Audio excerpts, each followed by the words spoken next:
2 நாளைக்கு முன்பாக அதானி குழுமத்தின் மின்சார ஒப்பந்தத்தில் ஏற்பட்ட ஊழலை பற்றி உலக வல்லரசு நாடான அமெரிக்கா நீதிமன்றத்திலே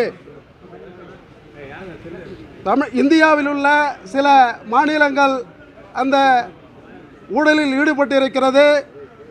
அதிலே தமிழ்நாடு மின்சாரத்துறையும் ஈடுபட்டிருப்பதாக அதிகாரிகளுக்கு லஞ்சம் கொடுத்திருப்பதாக அமெரிக்கா நீதிமன்றம் அறிவுறுத்தி உடனடியாக அதானியை கைது செய்ய வேண்டும் என்று செய்தி வந்தது எல்லோருக்கும் உலகம் முழுவதும் தெரியும்.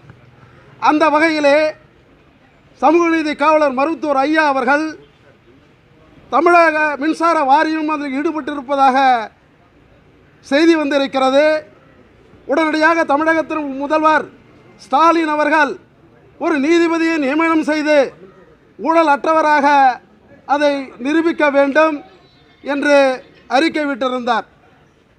ஆனால் நேற்று தமிழகத்தினுடைய முதல்வர் அவர்கள் ஒரு நிருபர் கேட்கிறார், மருத்துவர் ராமதாஸ் அவர்கள் இப்படி அறிக்கை விட்டிருக்கிறாரே, நீதி விசாரணை வைக்க சொல்கிறேன் என்று கேட்பதற்கு மிக வக்கர புத்தியோடு அவர் என்ன சொல்கிறார் என்று சொன்னால், அவருக்கு வேலை இல்லை, தினம் ஒரு அறிக்கை.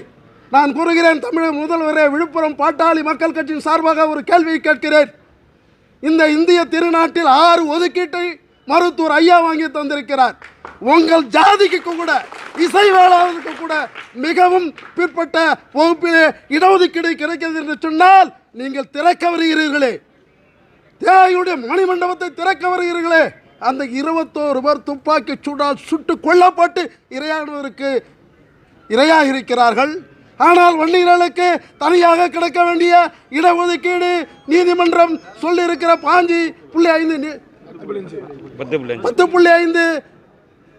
இடஒதுக்கீட்டை கல்வியிலும் வேலைவாய்ப்பிலும் தர வேண்டும் என்று அறிவித்து இருக்கிறது உச்ச நீதிமன்றம். அதற்குரிய தரவுகளை எடுத்து சொல்லி உடனடியாக நீங்கள் இடஒதுக்கீடு வழங்க வேண்டும் என்று எத்தனை முறை எங்கள் ஐயா கடிதம் எழுதினார், எத்தனை முறை எங்கள் நேரில் சந்தித்தார். இப்படிப்பட்ட நிலையிலே உன்னை கூறிக்கொள்கிறோம், நாங்கள் 6 இடஒதுக்கீடு வாங்கி தந்தோம். தமிழகத்தில் மட்டுமல்ல, இந்திய திருநாட்டில் இதர பிற்பட்ட மக்களுக்காக வேலை வாய்ப்பில் மட்டும் வி.பி. சிங் அவர்கள் இடஒதுக்கீடு 27% அமலாக்கினார். ஆனால் படித்தால்தான் வேலைக்கு செல்ல முடியும் என்று எல்லோருக்கும் தெரியும்.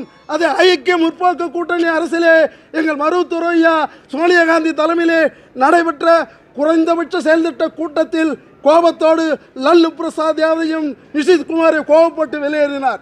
அன்று இரவே அந்த கூட்டம் ஒத்திவைக்கப்பட்டு நடைமுறைப்படுத்தப்பட்டது.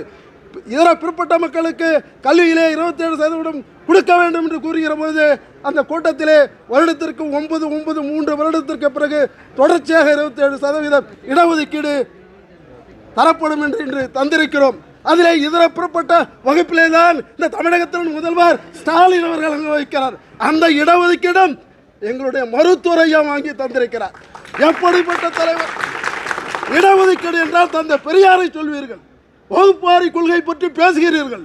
வகுப்பாரி கொள்கையினுடைய பாடம் எடுக்க எங்கள் தையலாபுரம் தோட்டத்திற்கு வாருங்கள், நாங்கள் பாடம் எடுக்கிறோம். தந்தை பெரியார் என்ன சொன்னார்? மக்கள் தொகை கணக்கிட்டு ஜாதி வாரியாக மொத்த வேலை வாய்ப்பாக கல்வியாக பிரித்து கொடு என்று தானே அவர் போராடினார். ஆனால் திராவிட மாடல் ஆட்சி என்று சொல்கிற நீங்கள் அந்த தந்தை பெரியார் கொள்கை நிலைநிறுத்துவதாக இருந்தால் இந்நேரம் எங்களுக்கு 10.5 இடஒதுக்கீடு நீங்கள் சட்டமாக்கி இருக்க வேண்டும். அந்த வகையிலே ஒரு மாபெரும் தலைவரை, இடஒதுக்கீட்டு போராளியை, சமூக நீதி காவலரை சொல்லுகிறீர்கள். ஆனால் எத்தனை அறிக்கைகள் தமிழக அரசு ஊழியர்களாக இருந்தாலும், காவல்துறையாக இருந்தாலும், போக்குவரத்து துறையாக எங்கு பிரச்சனை என்றால் தைலாபுரம் தோட்டத்தை தேடி வருகிறார்கள், அறிக்கை விடுகிறார்கள், பிரச்சனைக்கு தீர்வு கண்டிருக்கிறார்கள். அந்த வகையிலே நாங்கள் உங்களுக்கு எல்லா நிலையும் உதவியாக இருந்திருக்கிறோம். 2006 மைனாரிட்டி கவர்மெண்ட் என்று சொன்ன ஜெயலலிதா அம்மையார் அவர்கள் மைனாரிட்டி சொன்னார், யாரும் மறுத்து விட முடியாது. அந்த வகையிலே உங்களுக்கு உறுதுணையாக இருந்தார். உங்களை வயதின் காரணமாக, வயது மூப்பின் காரணமாக கலைஞர் அவர்கள் உடனடியாக ஸ்டாலின் அவர்களை துணை முதலமைச்சராக நியமிக்க வேண்டும், வேலை பளுவை குறைத்துக் கொள்ள வேண்டும், அறிக்கை விட்டு நீங்கள் துணை முதலமைச்சராக.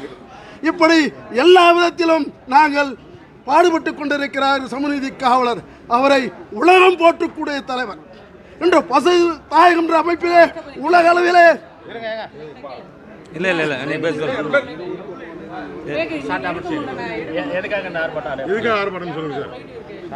மருத்துவர் ஐயாவை அறிக்கை விடுவது அவருடைய ஒரு வேலை என்று ஒரு கீழ்த்தரமாக கொச்சையாக பேசியிருக்கிறார்.